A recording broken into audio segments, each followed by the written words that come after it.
하나님의 공의와 사랑 안에서 죄의 고리를 끊어냅시다. 사무엘하 13장 30절에서 39절. 사랑하는 성도 여러분, 반갑습니다. 다윗은 압살롬이 왕의 모든 아들들을 죽이고라는 이야기를 과장된 소문을 들었습니다. 모두 죽인 건 아니었지 않습니까? 그렇죠? 그 순간 다윗은 자신의 옷을 찢고 땅에 들어 누우면서 절망합니다.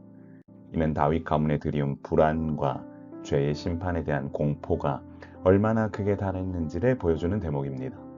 다윗은 분명 이 소문을 듣고 복잡한 심경을 가질 수밖에 없었습니다. 죄로 인한 가정의 파괴, 그것은 자신의 범죄로부터 시작해 아들에 이르렀기에 더 큰 불안감을 가질 수밖에 없었던 것입니다. 이처럼 죄는 공동체 안의 두려움과 혼란을 증폭시키고 실상을 가립니다. 결국 인간의 옷 찢음만으로 해결되지 않는 것이 죄입니다. 회개의 자리로 나와 하나님께 용서를 구하고 믿음 안에서 자라도록 힘을 쓸 때 무너진 질서를 회복하게 됩니다. 암논에게 흉계를 가르쳤던 요나답은 반복해서 암논만 죽었다고 말했습니다. 그는 압살롬이 다말의 사건 이후 복수를 결심했음을 이미 알고 있었습니다.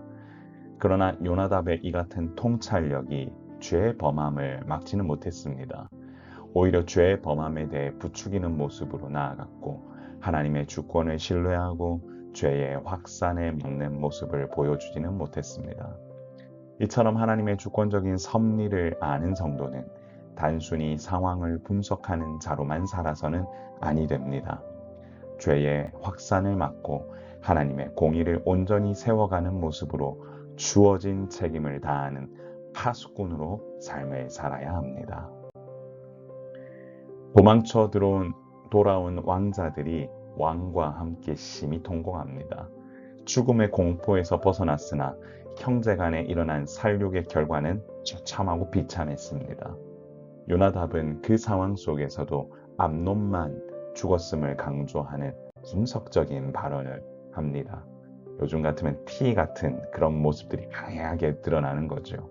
사실 그런데 중요한 건 상황에 대한 분석이 아닙니다. 또한 통곡했다고 상황이 해결되는 것도 아닙니다.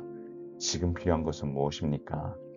전인격적으로 나의 모든 사고와 생각과 감정을 다 함께 하나님 앞에 지금은 회개함으로 나아가야 합니다. 다윗과 가문의 구성원은 눈물과 통곡으로만 끝내서는 아니 되었고 이 비극의 뿌리인 죄를 어떻게 끊어낼 것인가에 대해서도 결단이 필요했습니다. T, F 다 할 것 없이 회개의 모든 감정들을 끌어내 사고와 감정을 다 바쳐서 하나님 앞에 나아가야 된다는 거지요.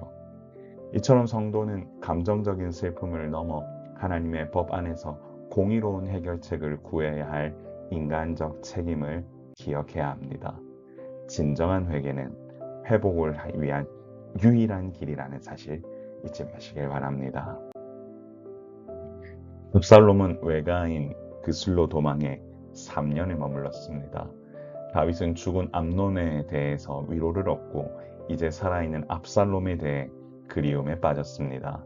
이처럼 하나님은 인간의 시간 동안에 회개의 기회를 주시지만 다윗은 그 시간을 그리움과 세월의 악으로 채우는 우를 범했습니다.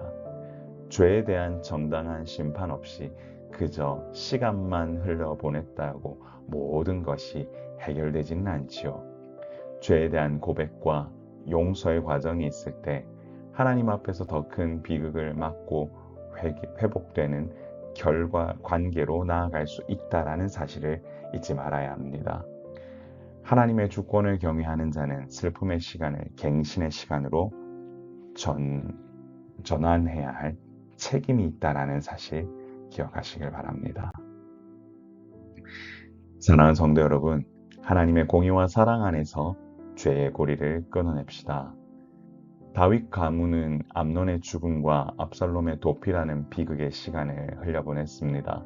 하지만 죄의 문제를 매듭짓지 못했고 감정적 그리움에만 머물러 있었습니다.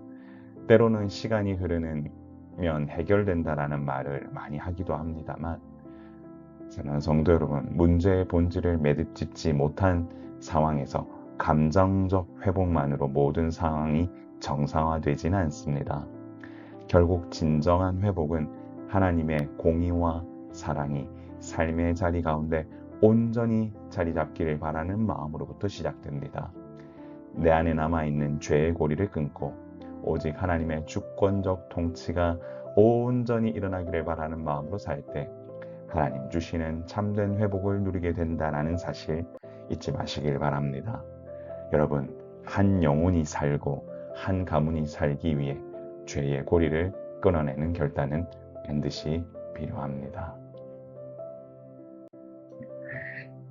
사랑하는 성도 여러분, 이렇게 한번 기도하며 나아갑시다. 주여, 하나님의 공의와 사랑 안에서 죄의 고리를 완전히 끊어내는 믿음의 결단을 온전히 하게 하옵소서. 여러분, 함께 기도하며 나아가는 이 자리가 얼마나 행복한지요. 사랑의 샘물교회 이 놀라운 위대하심 속에서 함께 지어져 가고 있다는 사실이 저도 행복합니다. 바라기는 우리 마음속에 온전히 이 교회가 하나님의 공의와 사랑을 함께 온전히 뿌리내릴 수 있도록 같이 기도해 주시면 감사하겠습니다. 같이 기도합니다. 존귀하신 하나님 아버지, 이 교회를 세워가는 놀라운 일들을 감당하며 먼저는 하나님의 사랑과 공의가 온전히 세워질 수 있도록 주님 도와주시고 믿음의 발걸음을 온전히 행할 수 있도록 도우시는 하나님의 손길을 경험하며 나아가는 우리 모든 성도들 되도록 인도하여 주옵소서. 하나님의 그 위대하심 가운데 우리 모두가 주께서 부으시는 은혜가 넘쳐나기를 소망하오니 말씀의 능력 사모하는 우리 모두의 삶 가운데 하나님 주시는 그 은혜가 넘쳐날 수 있도록 인도하여 주옵소서. 교회를 사랑하시는 하나님, 함께 모여 예배하는 성도들을 지켜보호하여 주시고 최근에 보이지 않는 성도들의 삶도 아버지 하나님 온전히 지켜주셔서 다음 주에는 해와 같은 밝은 모습으로 다 함께 만나 주님 앞에 예배할 수 있도록 주님 역사하여 주옵소서. 사랑의 샘물교회를 사랑하시고 우리 모두를 사랑하시는 주님, 함께 기도하며 나아가는 영적 동지들을 지켜주시고 우리가 함께 모여 예배하는 이 자리가 더욱더 주님 앞에서 은혜로운 자리가 될 수 있도록 주님 함께하여 주옵소서. 오늘 이 시간도 지켜주시는 하나님께 감사드리며 예수님 이름으로 간절히 기도드리옵나이다. 아멘. 주님 원하시는 놀라운 일들을 온전히 감당하는 우리 모두가 되기를 원합니다. 항상 강건하십시오. 샬롬.